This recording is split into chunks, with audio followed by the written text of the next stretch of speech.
Olá, meus amigos, é sempre bom nós falarmos assim, um dia de muita paz para todos nós. A paz, que é o instrumento da nossa renovação, paz é sinônimo de trabalho, trabalho íntimo. E é sempre um motivo de muita alegria nós estarmos reunidos em nome do nosso Senhor Jesus para estudarmos e hoje a obra Ave Cristo. Hoje nós vamos ler o primeiro capítulo da primeira parte, intitulado Preparando Caminhos. Nós iremos fazer esse estudo, vocês vão acompanhar, vamos fazer um estudo e vamos fazer também um estudo da parte histórica. Então nós vamos mergulhar na história de Roma. O nosso querido amigo Murilo, que é o responsável pela edição, já rogando que o nosso Senhor Jesus possa conduzi-lo também no trabalho da edição, ele estará sempre ilustrando, colocando aí imagens. As nossas amigas e irmãs Aramita e Carla entrarão com a parte histórica. Então, sempre que o livro pedir uma parte histórica, as meninas entrarão com as suas pesquisas, tá bom? E assim nós iremos fazer esse trabalho coletivo. Eu digo que tudo que é do Cristo não é individual, são várias mãos ali trabalhando e ajudando. Então vamos envolver a nossa querida amiga Carla, que irá fazer a nossa prece de abertura. Jesus amigo, te agradecemos a oportunidade de estudo e te pedimos o concurso dos bons espíritos para nos abrir o coração, a mente, para entendermos melhor esta viagem que vamos fazer agora com esta nova obra. Que nosso entendimento seja para o bem, seja para a nossa melhora, seja para logo te encontrarmos. Que assim seja. Preparando caminhos. Quase 200 anos de cristianismo começavam a modificar a paisagem do mundo. 200 anos de cristianismo. Ou seja, é praticamente o período agora que nós estamos vivendo de espiritismo. Quase 200 anos, mas ainda não completamos 200 anos de espiritismo. Então, aqui ele fala quase 200 anos de cristianismo. Então, é bom você grifar isso, porque aqui o nosso querido Emmanuel já está nos situando no tempo. Outra coisa, gente, você pode ler em casa o romance corrido. O nosso propósito aqui não é apenas conhecer o romance, é mergulhar nos ensinos morais e compreender a parte histórica. Então, você vai ver que nós estamos aqui, realmente a nossa forma de trabalho é estudo mesmo. Então nós vamos parar, comentar, pesquisar. Mas se você tem curiosidade de querer conhecer a parte do romance em si, pode ler. Aqui nós iremos estar sempre tecendo comentários em torno da obra, tá bom? Então vamos lá. Ele diz assim: começavam a modificar a paisagem do mundo, 200 anos. E a gente vai um mês à casa espírita e já quer se transformar em Madre Teresa de Calcutá. Então não é assim. Isso leva realmente, obviamente, isso vai depender do nosso esforço verdadeiramente. Mas esse esforço é luta. Então nós estamos em luta, mas ainda não chegamos ao objetivo. De Nero aos Antoninos, então nós vamos aqui já pegar a parte histórica, Nero aos Antoninos. Lembrando que Nero ele foi imperador num período de 54 a 68, que foi exatamente na sua morte. O imperador só deixava quando morto, tá? Então ele ficou de 54 a 68. Lembrando que Nero foi aquele que iniciou a perseguição aos cristãos em Roma. Retratado muito bem no livro Há 2000 anos. Vamos ver aqui, então, esse de Nero aos Antoninos. O que foi aí essa dinastia? Nas novas edições, tem nota de rodapé dizendo assim: Nero nasceu em 37 d.C., desencarnou em 68 d.C. e foi imperador de 54 a 68, por 14 anos. Imperador romano, famoso por sua tirania e extravagância, implacável perseguidor dos cristãos, famoso por ter ordenado a execução da própria mãe. E lembrando aí a dinastia, porque ele diz de Nero aos Antoninos, então vamos lá. A dinastia Nerva Antonina foi uma dinastia de 7 imperadores que governaram o Império Romano entre 96 d.C. e 192 d.C. Foram eles Marco Nerva, Trajano, Adriano, Antônio Pio, Marco Aurélio, Lúcio Vério e Lúcio Aurélio, ok? De Nero aos Antoninos, todavia, as perseguições aos cristãos haviam recrudescido, ou seja, aumentado. Triunfantemente assentada sobre as 7 colinas, então outra informação histórica. Só para a gente lembrar, Roma foi fundada em 753 a.C., sob uma das 7 colinas. Então vamos lá lembrar das colinas Capitólio, Quirinal, Viminal, Esquilino. Esquilino é sempre muito falado na obra 50 anos depois, que é como se fosse assim um subúrbio, né? Onde está ali a pobreza de Roma. Esquilino, Célio, Aventino, Palatino, que rodeavam a comunidade primitiva ali romana. O nosso querido amigo Murilo estará colocando aí as imagens das colinas para você, das 7 colinas, hoje obviamente em ruínas, mas ele vai buscar realmente o que se idealizava dessas colinas naquela época, tá bom? Roma prosseguia, ditando o destino dos povos, a força das armas, alimentando a guerra contra os princípios do Nazareno. Mas o Evangelho caminhava sempre por todo o império, construindo o espírito da Era Nova. Se na organização terrestre a humanidade se desdobrava em movimentação intensa no trabalho da transformação ideológica, o serviço nos planos superiores atingia culminâncias, presididas pelos apóstolos do Divino Mestre. Todos, então, na vida espiritual, as obras de soerguimento humano multiplicavam-se em vários setores. Todo mundo trabalhando. Tornara Jesus ao sólio, ou seja, ao trono, resplendente de sabedoria e de amor, de onde legisla para todas as criaturas terrenas. Mas os continuadores do seu ministério, entre os homens encarnados, qual enxame crescente de abelhas da renovação, prosseguiam ativos, preparando o solo dos corações para o reino de Deus.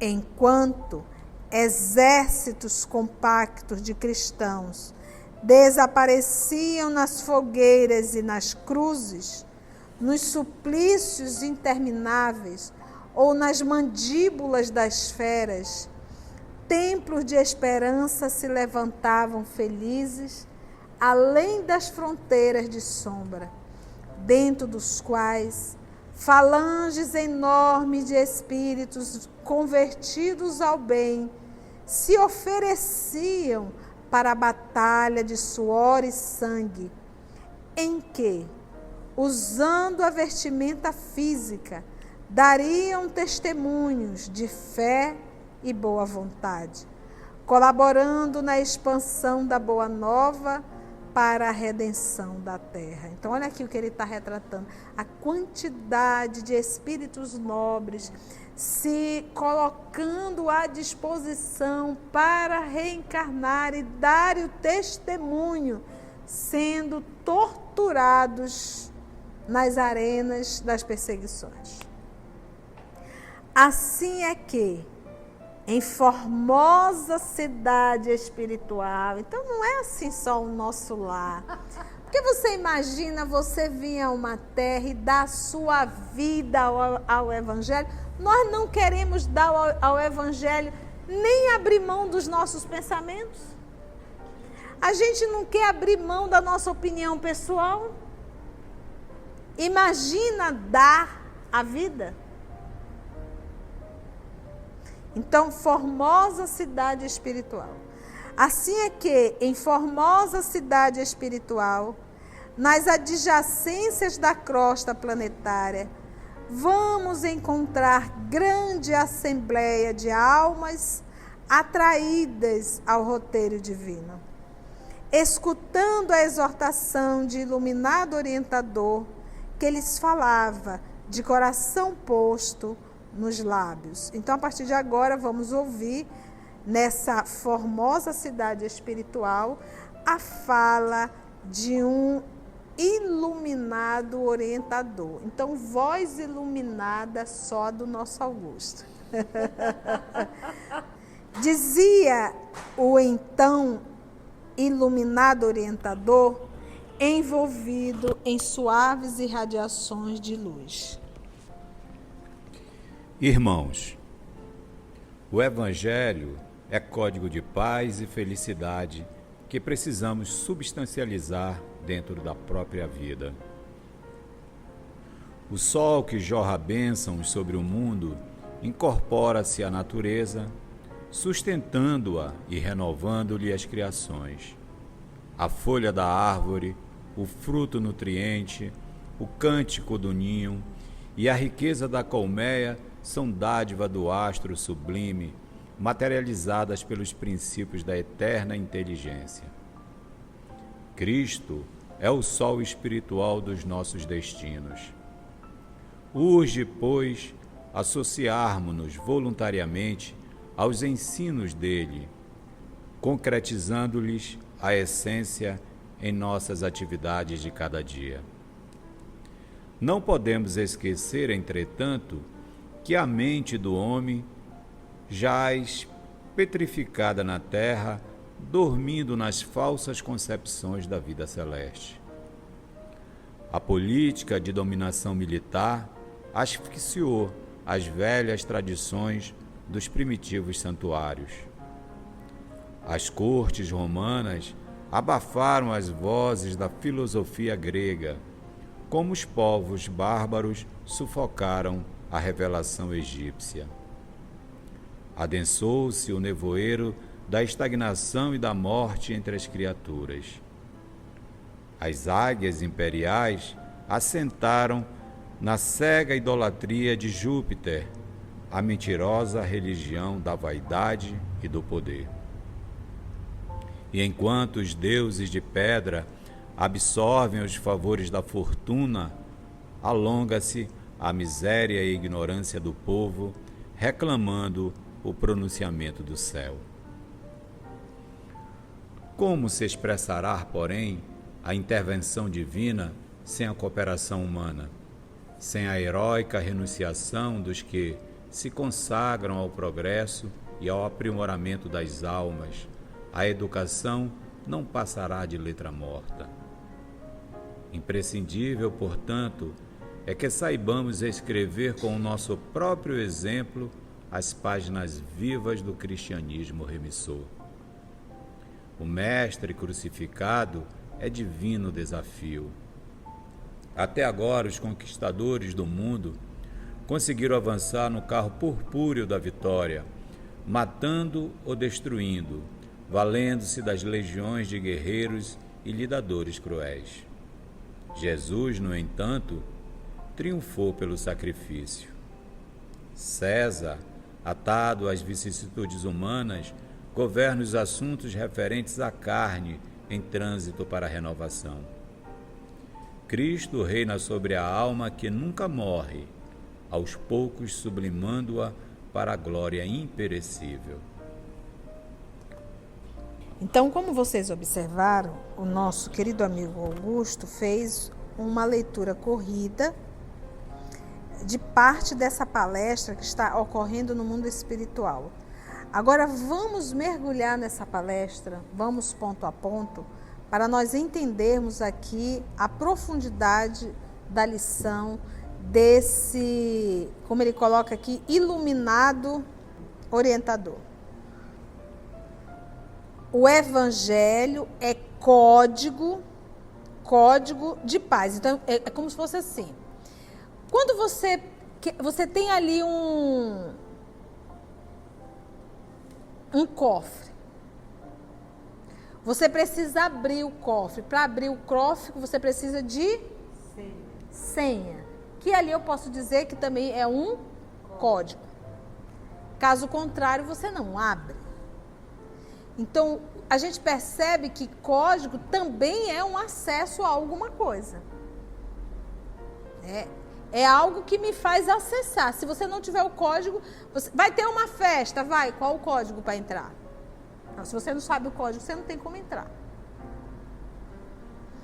Então, ele afirma aqui, o Evangelho é código de paz e felicidade. Então, para adentrar na paz e para adentrar na verdadeira felicidade, o código é o Evangelho. Não tem por onde. Felicidade e paz. Ele diz que precisamos, o Evangelho, que precisamos concretizar, substancializar, concretizar dentro da própria vida, ou seja, viver.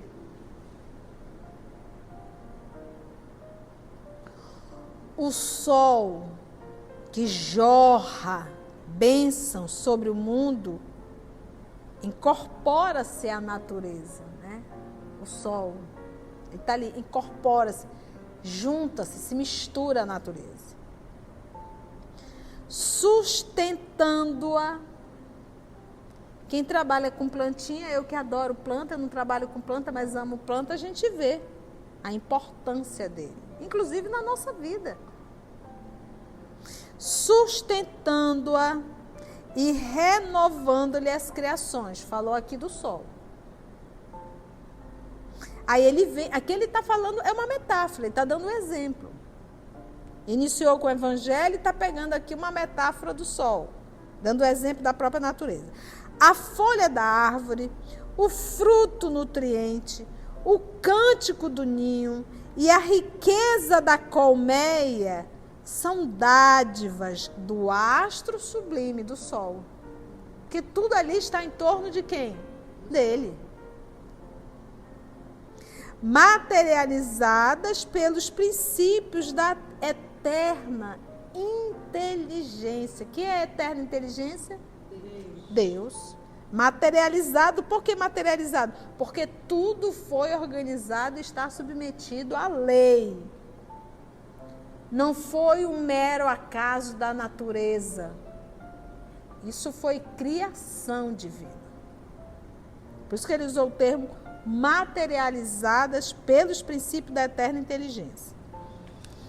Cristo, agora ele vem, falou do sol, agora, porque o sol não alimenta, não movimenta tudo isso, e foi, como ele diz assim, renova e foi materializado pelos princípios da eterna, agora ele vem fazendo uma comparação do sol com Jesus, uma analogia. O sol sustenta e renova.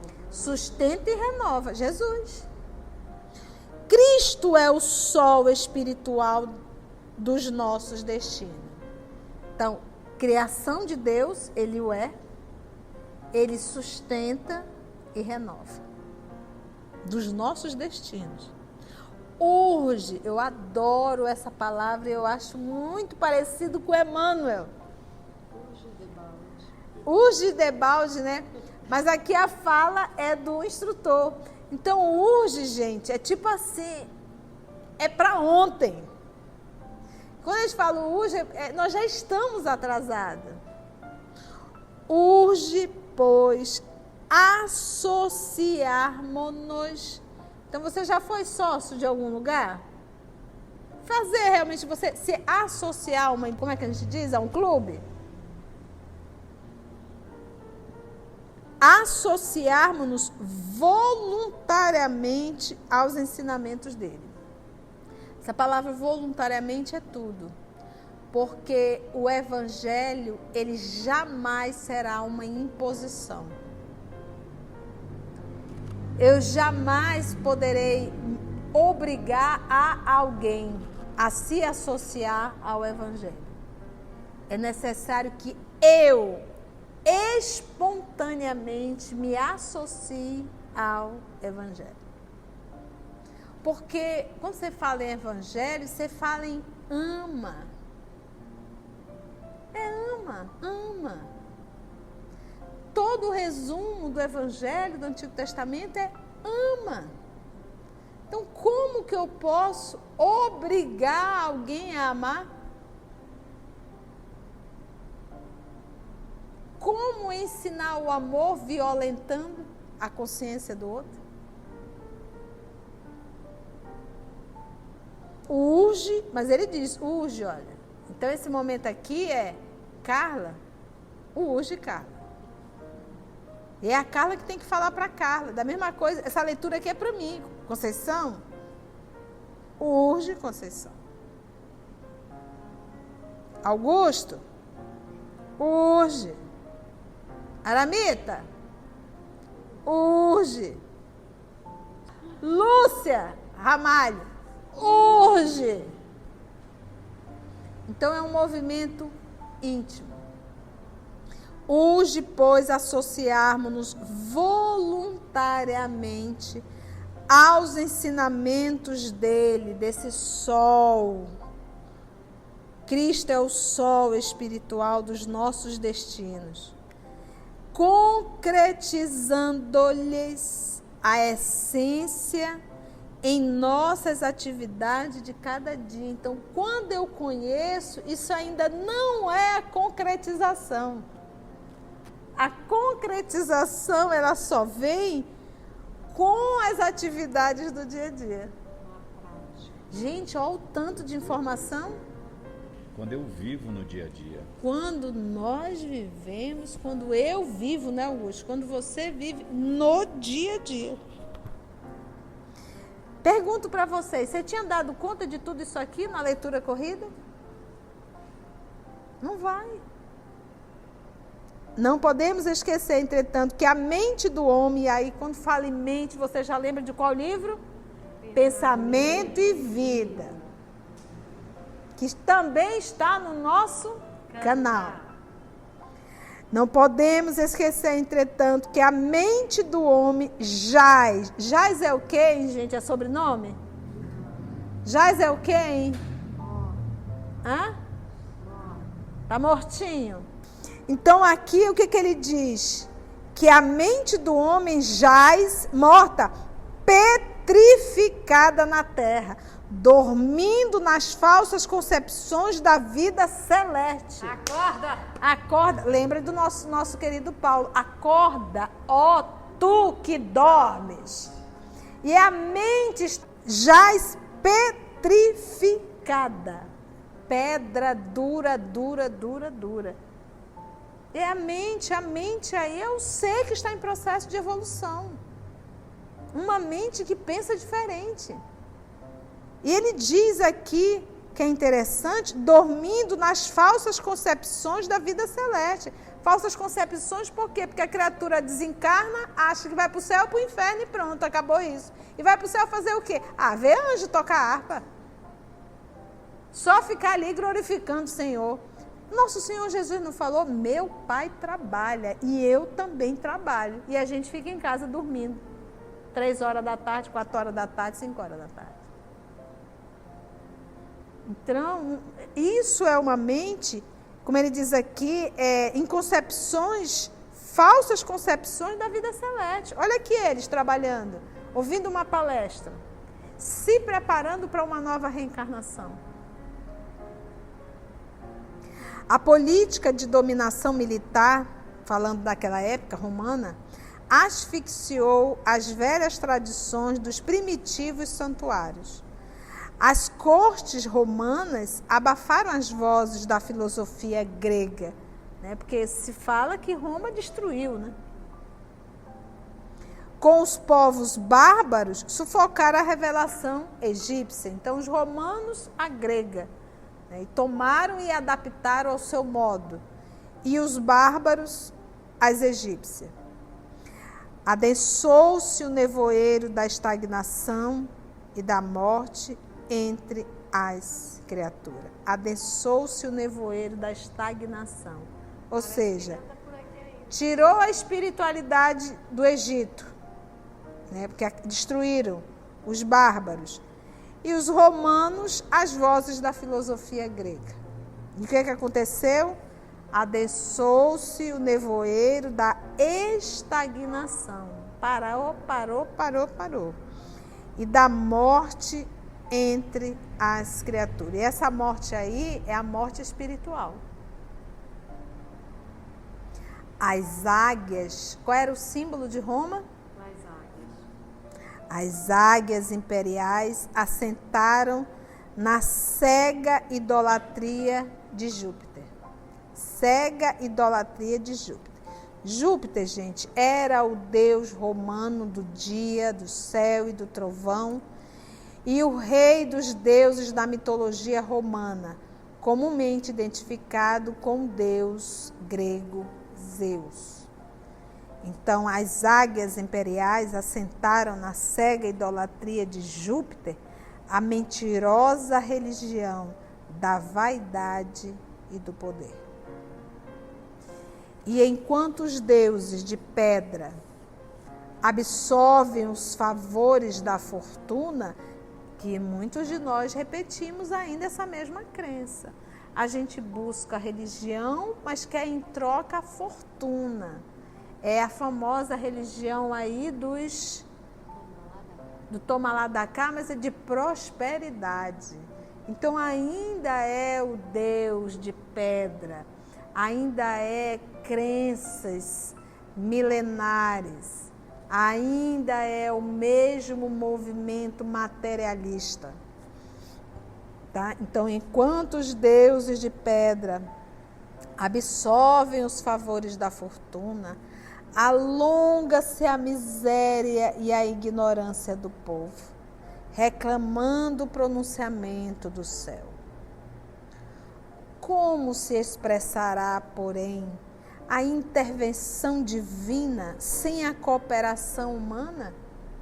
É aquilo que eu digo, quando uma pessoa se aproxima de mim, da pessoa Conceição, para me ajudar, meu primeiro pensamento de gratidão é a Deus. Porque eu sei que Deus está utilizando aquela pessoa. Então é aquilo que ele está dizendo aqui, ó. Como se expressará, porém, a intervenção divina sem a cooperação humana? É o caso do garotinho que estava na beira da estrada, de joelhos orando. E passou um senhor no carro, olhou aquilo, decidiu voltar e perguntou: menino, o que você está fazendo? Senhor, que nós estamos sem alimento, eu estou pedindo a Deus que nos ajude. Ele pegou, tirou um dinheiro, deu para o menino, disse: menino, levante, pare disso que Deus não vai lhe ajudar. Tome, eu estou lhe ajudando. E aí ele foi e olhou pelo retrovisor e viu que o menino estava de joelho. E aí ele voltou: menino, o que você está fazendo aí? Eu já não lhe dei o dinheiro para você comprar a refeição? Eu estou agradecendo a Deus por ter enviado o Senhor para eu comprar o alimento para a nossa casa. É aquilo que nós estávamos falando. A influência dos espíritos sobre a nossa vida, dos bons espíritos, é ação divina, permissão divina, é ato de amor, é caridade. Aí vai dizer: mas tia, e quando é o espírito mal que está agindo? Porque nós estamos em sintonia. Então a intenção, o trabalho realmente dessa ação é de auxílio. Mas se nós acabamos escolhendo ruas tortuosas, a responsabilidade aí é nossa. Como se expressará, porém, então ele diz, a intervenção divina sem a cooperação humana? É necessário as nossas mãos. Sem a heróica renunciação dos que se consagram ao progresso e ao aprimoramento das almas, a educação não passará de letra morta. Então, o Evangelho veio. Jesus exemplificou? Sim. É necessário que continuemos. Porque senão vai ser letra morta. Então, se nós estamos aqui só estudando, isso é letra morta. Mas se nós praticarmos, aí é letra viva. Aí é letra viva. Imprescindível, portanto, é que saibamos escrever com o nosso próprio exemplo as páginas vivas do cristianismo remissor. Olha que coisa mais linda. Com o quê? Com palavras? Com palavras? Não. Próprio exemplo. O mestre crucificado é divino desafio. Olha, gente, que palavra. O mestre crucificado é divino desafio. É como se ele dissesse assim: está pronto para a crucificação? E, meus irmãos, a nossa crucificação não é ainda em prol de uma humanidade terrena. A nossa crucificação é dos nossos desejos inferiores. É interna, é a cruz de palha, exatamente. É a nossa relação no dia a dia com aqueles mais próximos que nós tínhamos dever de amar, de respeitar, de cuidar. Então ainda não é esse movimento para ir ao circo e esquecer totalmente a si próprio e se entregar.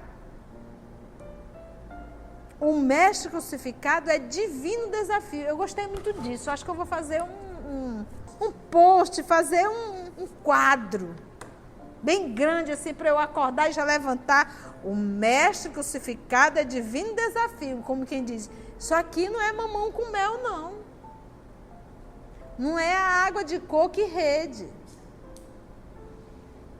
Desafio. É como assim, te desafia, Conceição. O nosso desafio é do mestre, carrega a tua própria cruz. É o desafio. E realmente Jesus nunca disse assim, gente, me seguir é moleza, é light, não tem sacrifício, ixi, é tranquilo. Não. Todo aquele que quiser me seguir, negue a si mesmo. Negue a si mesmo, ou seja, não venha com personalismo. Aí tu acha que chegou? Não. Tome sua cruz e siga-me. Então, só nessa fala de Jesus, ele já está dizendo, gente, não é fácil não. Por isso é que ele usou o termo aqui, o mestre crucificado é divino desafio. Até agora, os conquistadores do mundo conseguiram avançar no carro purpúreo da vitória, matando ou destruindo, valendo-se das legiões de guerreiros e lidadores cruéis. Jesus, no entanto, triunfou pelo sacrifício próprio, pelo sacrifício. César, atado às vicissitudes humanas, governa os assuntos referentes à carne em trânsito para a renovação. Cristo reina sobre a alma que nunca morre. Ai, que coisa linda! Aos poucos, sublimando-a. Sublimando quem? A alma, para a glória imperecível da eternidade. Cenas do próximo capítulo. Vocês estão vendo como vai ser bom estudar a obra Ave Cristo. Queridos irmãos, e assim vamos elevar o nosso pensamento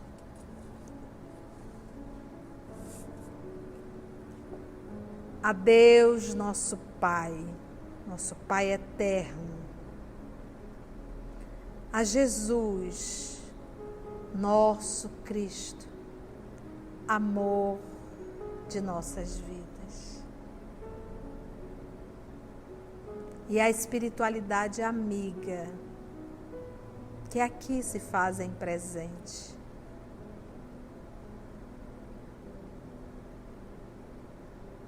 nos intuindo, nos inspirando, nos ajudando, nos fortalecendo. Que nós possamos, amado Mestre, sairmos da letra morta e buscarmos a ação da letra viva do Teu Evangelho. Obrigada, Mestre amado. Obrigada a todos vocês, amigos espirituais. E que nós possamos sermos tocados profundamente pelas lições dessa noite. Graça te damos, Senhor. E que Tua paz e que Tua paz possam fazer parte da nossa vida. Que assim seja.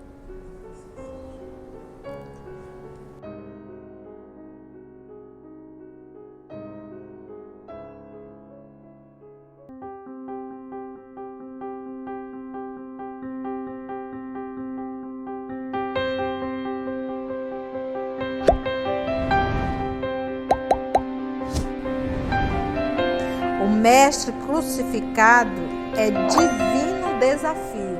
Olha, gente, Cristo reina sobre a alma que nunca morre. Ai, que coisa linda! Aos poucos sublimando-a. Sublimando quem? A alma para a glória imperecível da eternidade.